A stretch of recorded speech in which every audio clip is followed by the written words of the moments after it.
Hello students, good morning. Students, आज हम हिंदी परिवेश का चैप्टर 13 बांसुरी वाला पढ़ेंगे। स्टूडेंट्स, ये कहानी एक नाटक के तरीके से दिया हुआ है जिसमें कुछ पात्र हैं। तो चलो इसे पढ़ते हैं। यहाँ पर पहला दृश्य है, देखो, जहाँ चौपड़ सिंह चूहे से कह रहे हैं, अरे वाह, कितना सुंदर शहर है। देखो, चारों ओर पेड़ पौधे हैं। क्यों ना हम इसी शहर में रहें। चिंटू कह रहा है उछलकर, हाँ, कितना मज़ा आएगा। परंतु मैंने सुना है कि इस शहर का मेयर बहुत कंजूस है। चौपड़ सिंह कह रहे हैं, अरे, हम मेयर से जाकर विनती कर लेंगे। इतने बड़े शहर में वे दे दें हमको एक स्थान, कूड़ा ढेर सा हो जहाँ पर हम न करेंगे परेशान। सब चूहे चौपड़ सिंह के साथ मेयर के पास जाते हैं और उससे विनती करते हैं, आए हम हैं आपके पास, विनती नहीं अनेक, बहुत जगह है इस नगरी में, हमको भी दे दो एक। मेयर कहता है हैरानी से, अरे सोच समझकर बोलो, तुम लोगों को मैं जगह कैसे दे दूँ।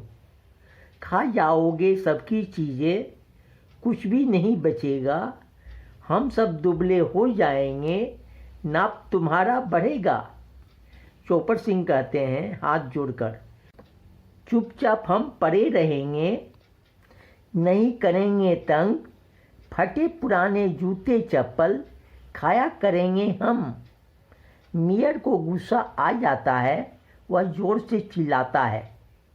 मेयर कहता है, ऐसे नहीं मानोगे तुम, दरबान को अभी बुलाता हूँ, पूछ पकड़कर तुम सबकी बाहर तुम्हें भिजवाता हूँ। मेयर सब चूहों को धक्का देकर बाहर करवा देता है। सब चूहे गुस्से से भरकर मेयर के घर बाहर थाली, दरवाजे, संदूक, यहाँ तक कि उसकी दाढ़ी में भी घुस जाते हैं। चारों तरफ चूहे ही चूहे देखकर मेयर परेशान हो जाता है। वह चूहों से पीछा छुड़ाने के लिए इनाम की घोषणा करवाता है। नगाड़े वाला कहता है, नगाड़ा बजाते हुए, शैतान चूहों से सबका जो पीछा छुड़वाएगा, स्वर्ण मुद्राओं का थैला वह इनाम में पाएगा। अचानक एक आदमी के पीछे से चौपड़ सिंह नगाड़े वाले को गुदगुदाता है और वह उछल पड़ता है। चौपड़ सिंह कहता है चिढ़ाते हुए, कह दो मेयर से तुम जाकर कर दे यह ऐलान, चूहे तो अब यही रहेंगे, भागेंगे इंसान। तभी अचानक बांसुरी की मीठी तान सुनाई पड़ती है। तान सुनकर सब चूहे बांसुरी वाले के पीछे पीछे चलने लगते हैं।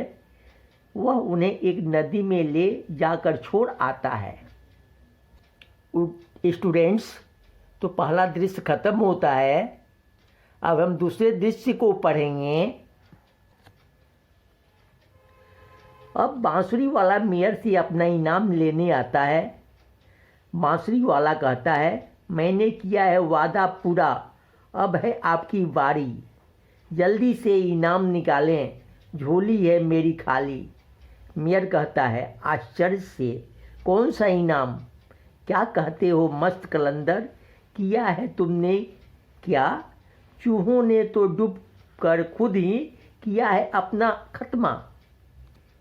बांसुरी वाला कहता है गुस्से से, याद रखो तुम यह मक्कारी महंगी बहुत पड़ेगी, कभी किसी को धोखा देने की हिम्मत नहीं जुटेगी। बांसुरी वाला दुखी होकर वहाँ से चला जाता है। वह एक पेड़ के नीचे उदास होकर बैठ जाता है। तभी वहाँ कुछ बच्चे आकर बांसुरी वाले से उदास होने का कारण पूछते हैं। बांसुरी वाला उन्हें सब कुछ सच सच बता देता है। तभी एक बच्चा उसके कान में कुछ कहता है। बांसुरी वाला बांसुरी बजाता है। सब बच्चे उसके साथ गुफा की ओर चल देते हैं। स्टूडेंट्स, तो यहाँ पर दूसरा दृश्य खत्म होता है। अब हम तीसरे दृश्य को पढ़ेंगे। इधर बच्चों के घर न पहुँचने से माता पिता परेशान हैं। वे सब मेयर के पास जाते हैं। सब लोग कहते हैं, मेयर साहब जल्दी आइए, हमारे बच्चों को मस्त कलंदर ने गुफा में बंद कर दिया है। आपकी बेईमानी के कारण सज़ा मिली हम सबको। वादा करके पीछे हटना नहीं है भाता आपको। मेयर कहता है परेशान होकर, चलो अभी मैं चलता हूँ आप सबके साथ। जाकर वहाँ विनती करूँगा मस्त कलंदर के पास। एहसास हुआ है मुझको अब गलती जो मैंने की है। कभी भी वादा न तोड़ूंगा, कसम ये मैंने ली है। मेयर और सब लोग बांसुरी वाले के पास जाते हैं। मेयर कहता है बांसुरी वाले से, माफ़ कर दो मुझको भैया, गलती हुई है मुझसे। वापस कर दो इनके बच्चे, बदला क्यों लेते हो इनसे।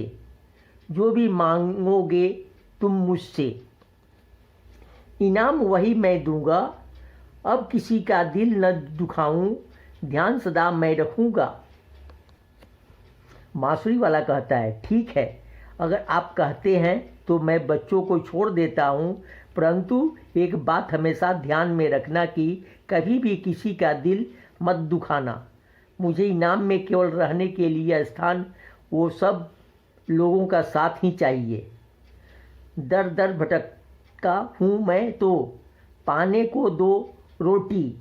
घर कपड़ा कुछ भी नहीं है, ये बंसी ही मेरा साथी।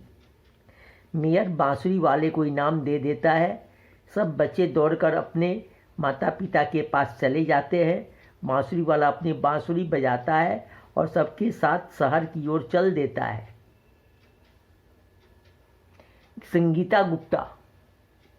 स्टूडेंट्स, तीसरा दृश्य भी खत्म होता है और ये कहानी यहीं समाप्त होती है। तो स्टूडेंट्स, ये कहानी हमें जीवन में निराश न होने की शिक्षा देता है, क्योंकि निराशा से कुछ भी हाथ नहीं आता। हमें अपने मन को शांत रखकर उपाय सोचना चाहिए, जिससे हमारी मंजिल मिल जाती है, जैसे यहाँ पर बांसुरी वाले को मिल गई। और स्टूडेंट्स, यह कहानी हमें यह भी शिक्षा देती है कि हमें किसी का भी दिल नहीं दुखाना चाहिए। हमें अपने वादे को निभाना चाहिए और मिलजुल कर चतुराई के साथ और प्रेम के साथ रहना चाहिए। ओके स्टूडेंट्स, अब आप लोग इस कहानी को अच्छे से पढ़ो और दी गई शिक्षा को समझो। Thank you.